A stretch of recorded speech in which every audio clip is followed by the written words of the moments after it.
Ah, that's some good old nostalgia. Hello everyone and welcome to Let's Play Kirby Nightmare in Dreamland. Which, fun fact, is actually the game that got me my Game Boy Advance. So let's get right on to the game, but first a little story section. The peaceful world of Dreamland is in great danger. In Dreamland, dreams always flowed from the wonderful Fountain of Dreams. The Fountain of Dreams collected the hopes and dreams of all living things. It was also responsible for the sweet dreams and rest that come from deep sleep. But one day, everyone in Dreamland lost the ability to dream!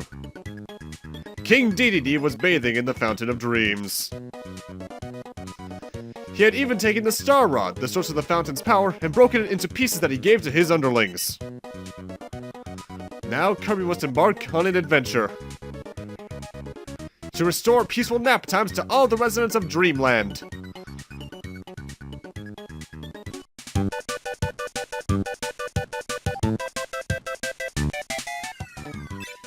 Well, that's suitably cutesy for Kirby. And starting off, this is a remake, actually, of Kirby's Adventure on the NES, so we're going to be having some limits from that game still imposed. For instance, those who have played basically any of the Super Nintendo games onward, like Superstar especially, will notice that the powers are pretty bare bones in this game. They basically can all do only one thing with the exception of maybe hammer and sword. That's because they didn't change the powers from the original game. They can all still only do their one real attack. Which is a limitation that sucks, but given that it's a remake, it makes sense because otherwise adding too many abilities could make the powers, well, too powerful. We want to go down here underneath this waterfall, though, because there's a darker thing right here that leads to a UFO ability. One of the rarest, if not the rarest ability in the game. It makes the game, which is already pretty easy, a non-issue, because you can kill most enemies in one shot with anything it has. Mind you, most enemies in this series will die in one shot anyway, but you get what I mean. But yeah, this was not the first Kirby game I played. It was the first Kirby game I myself owned, because we owned Dreamland 1, but that was my brother's game. Also, the end-of-stage minigame, pretty simple. You press A at the right timing and hopefully get to the top where you'll get an extra life. Otherwise, you just get score. Upon beating a level, the world map opens a little bit to allow you to access the next one. However, we also have minigames like Bomb Rally, which is just a simple timing minigame. There are you and 3 other Kirbys in here, and you need to hit the bomb from one to the other. The bomb accelerates as you go over time, and you narrow down each Kirby one by one until there's only one left standing. Notable, there is multiplayer for this game, and if I recall at least, most of it involves just playing the minigames over and over again with different people. Which isn't too interesting, but hey, it's something. You do want to do these, though, especially if you're new to the game, because if you win them, you get extra lives. If you win this one in particular, you get 3 extra lives. If you get second, you get 2. If you get third, you get 1. In fact, that's how most of the minigames in this game work, with maybe one exception from the top of my head. But I distinctly recall the day I got this. It was Christmas Day 2002. I looked under the tree, saw a package, grabbed it, and it was the Game Boy Advance. And then I looked around, and there was this game, because apparently I really wanted this game at release. Probably because I just recognized Kirby from Dreamland 1, and then I found all these new elements that I had never played before, because this was the second Kirby game I ever played. And, well, I never looked back. I can distinctly recall getting stuck on the map select screen, because for some reason I couldn't process you had to press up to go through the doors. And I was doing that, I went to church very often back then because my dad is religious, even though I think he and my brother are the only ones that actually are in the main family. I'm not going to go too deep into things for that. But in our church, there was this little side room. Basically, it was for babies who were crying, so they didn't want to disturb the other guests. But I was playing this on my Game Boy Advance in there, and that's where I got stuck in the World Select room. Now, control-wise, Kirby is more or less the exact same he was in Dreamland 2 or 3, just a bit sharper.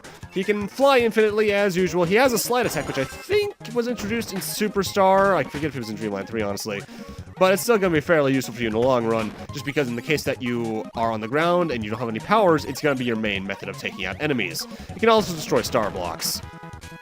The puff of air you have when you're flying will still hurt enemies, though, so use that if you need to. Max tomatoes like that restore all your health points, and notable, unlike some previous Kirby games, all your health carries over from level to level.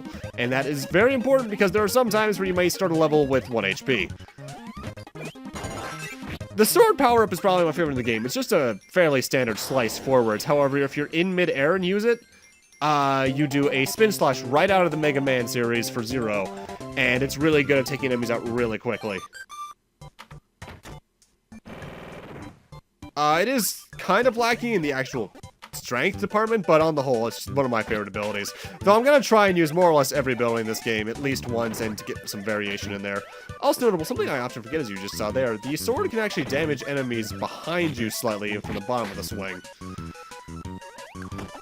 A mechanic that I think was introduced with Superstar, I honestly forget if it was introduced in this game or not, was when Kirby falls long enough, he faces downwards.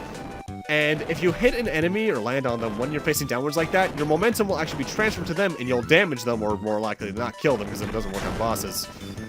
The burning ability I just got there is a meteorite, basically.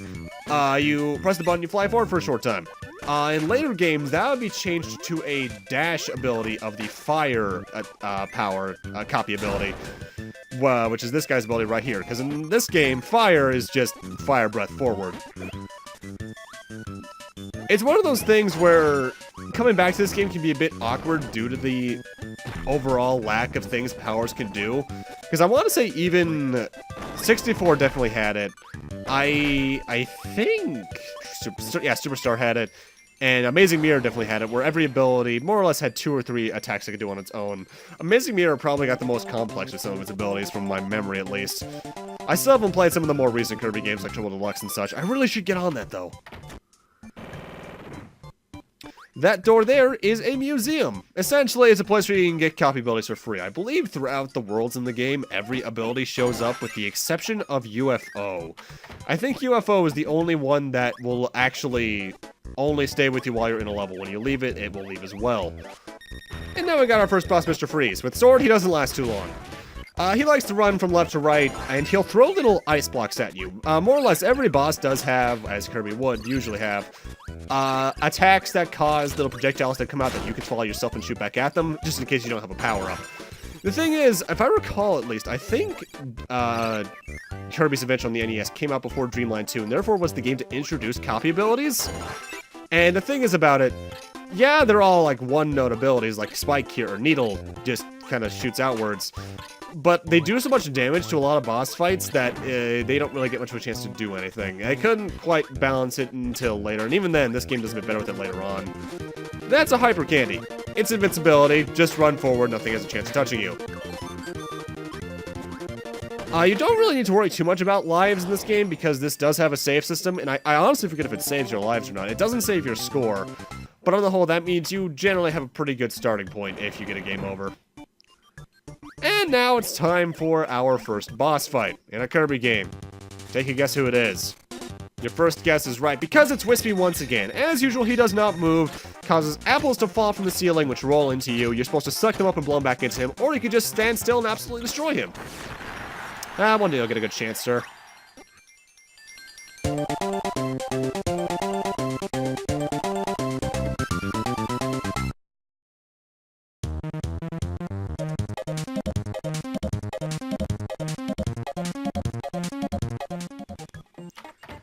And now we're in World 2. The level progression goes as such. You fight through generally between 5 and 6 worlds. The first world's the only one that has 4 levels. And then you get to the boss at the end, and then you move on to the next one. It's very straightforward, though we do get one new mechanic in World 2 we'll go over in a few minutes. Here we have the Parasol ability.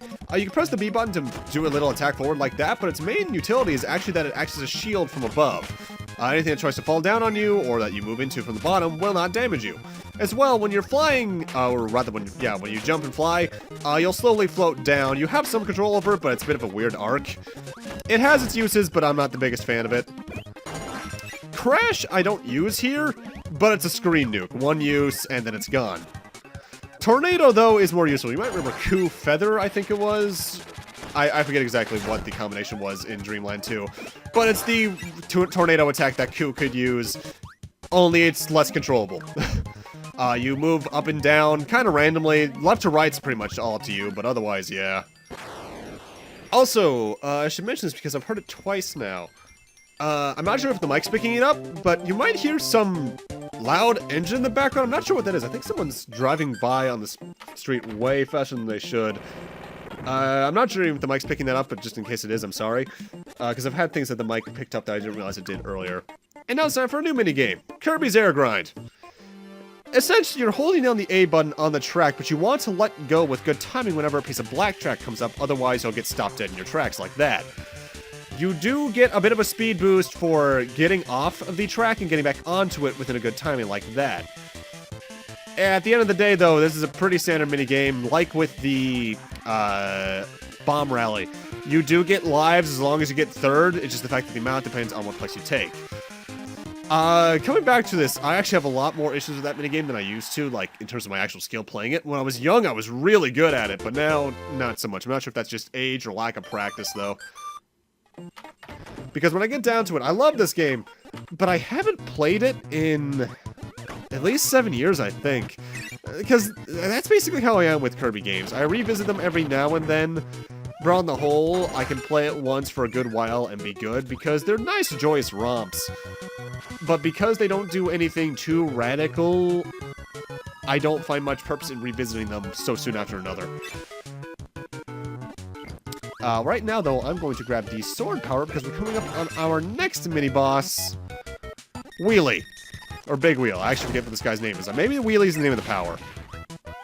He rolls back and forth, can dash back and forth, but every now and then he will stop and kind of jitter in place for a little bit, shooting out a little wheel at you, which is how you're supposed to damage him if you don't have a power. Wheel, though, is one of my favorite abilities in the game just because of how fast it is. You'll move up any single slopes. You'll jump over... basically, you'll do Mario physics over single-space holes where you'll just kind of fly over them. And it's just really nice. In fact, speedrunners prefer this for obvious reasons. Although, speaking of speedruns, I'll actually plug something really quickly. You might remember my friend Ken, the one who is generally my second player, or at least second commentator for most of the Final Fantasy games and such. He doesn't do YouTube too much anymore. He'll upload mostly records because his primary thing is as a Twitch streamer in his spare time, and he loves to speedrun. Namely, he does some Pokemon Mystery Dungeon 2 stuff, as well as Amazing Mirror, but he does Nightmare and Dreamland as well. He's gotten pretty good at it. In fact, currently, on November 4th, 2018, he currently is in 16th place on leaderboards. His Twitch username is Flaming Colava. I'll actually leave a link to his Twitch channel in the description because I want to support my bud, you know what I mean? And to talk about how far off that is from first place, 16th place with him is 42 minutes 37 seconds. First place is Halo Dude with 38 minutes 47 seconds. That's really close. Admittedly, in a game less than an hour, that can be quite the distance to make, but I honestly think Kenny could get that close. I don't want to go in here because, hey, it's the UFO power. Again, I'll take any opportunity to get this I can. There's generally, I want to say, one level in every world that has UFO in it. And I recommend getting it where you can, with one sort of exception coming up. Because you may have noticed, more or less every enemy dies in one hit. Gordos are still invincible no matter what, though. There's one exception to that rule. Well, technically three, but it's in one area no matter what. And we'll get to that in a few moments. You do and will see me throughout this LP taking some side paths just to get some extra lives. That's mostly just because I know they're there and I want them. Because this is one of those games that it's so easy to get extra lives in, I go for them intentionally to see how many I can get by the end of a playthrough. I think my record is 89 lives by acing all of the minigames. That sounds about right. But this is the one exception. Meet Meta Knight. That's his first appearance in the series. And at least one level everywhere from here on, he's going to be throwing a Meta Knight mini-boss at us, which is just a bunch of enemies being thrown at us at once. These enemies can take more than one hit depending on what you hit them with. For instance, the UFO ability. With any of its attacks that aren't the fully charged laser, they will not die in one shot. Of course, you could just spit other enemies into them like I did there. In fact, that's probably the fastest way to do it, but it's worth noting.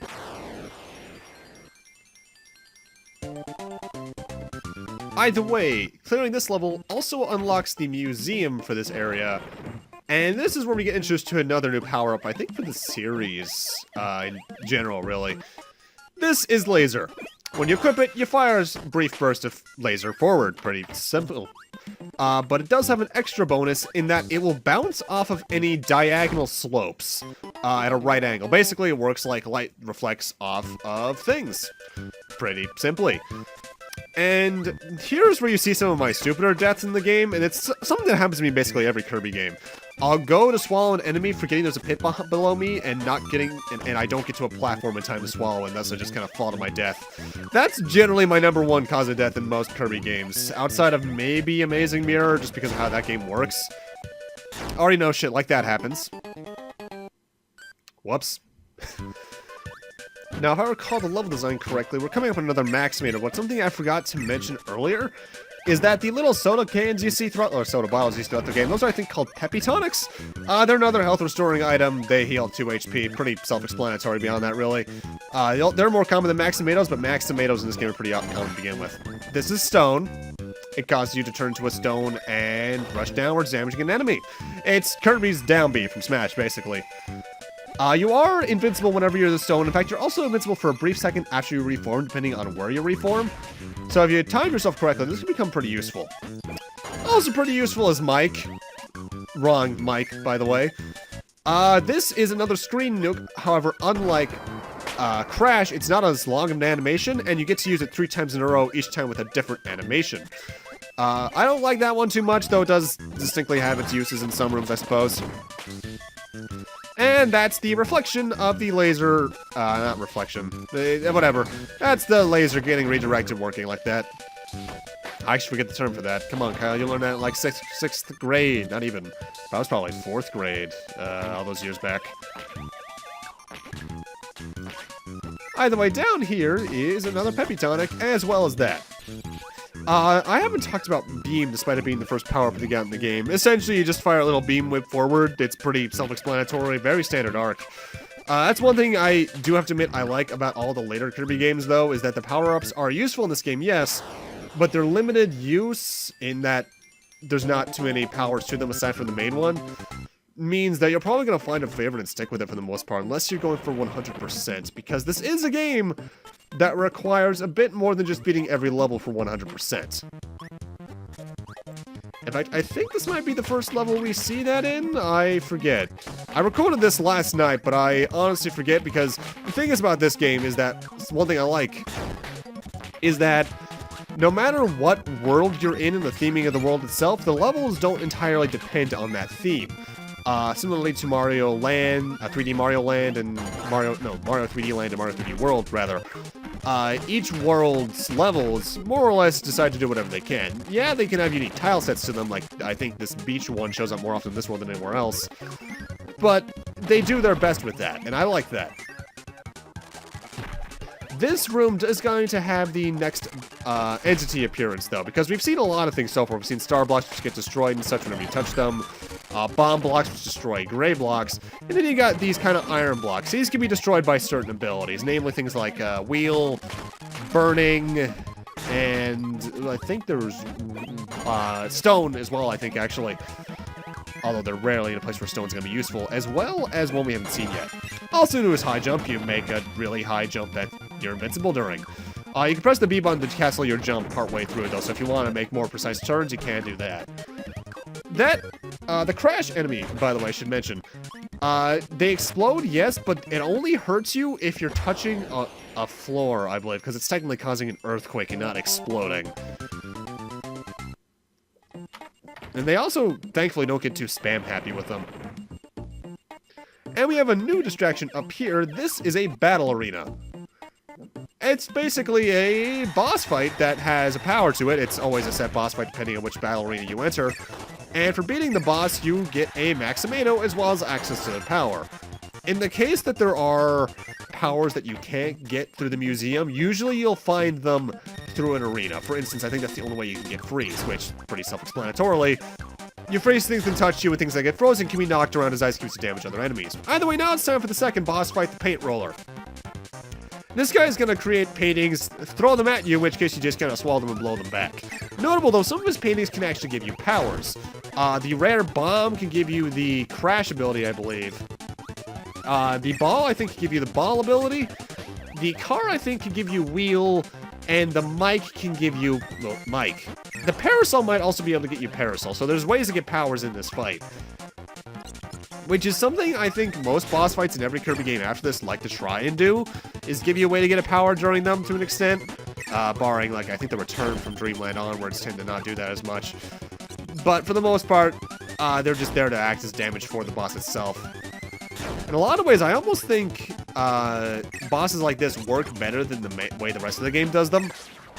Just because your powers don't damage them as much. That's not going to be the case going forward, of course, but oh well. Either way, with that, I'm going to need to end this off here. Thank you guys for watching, and in part 2, we'll be starting off in World 3, the Butter Building. See you guys then.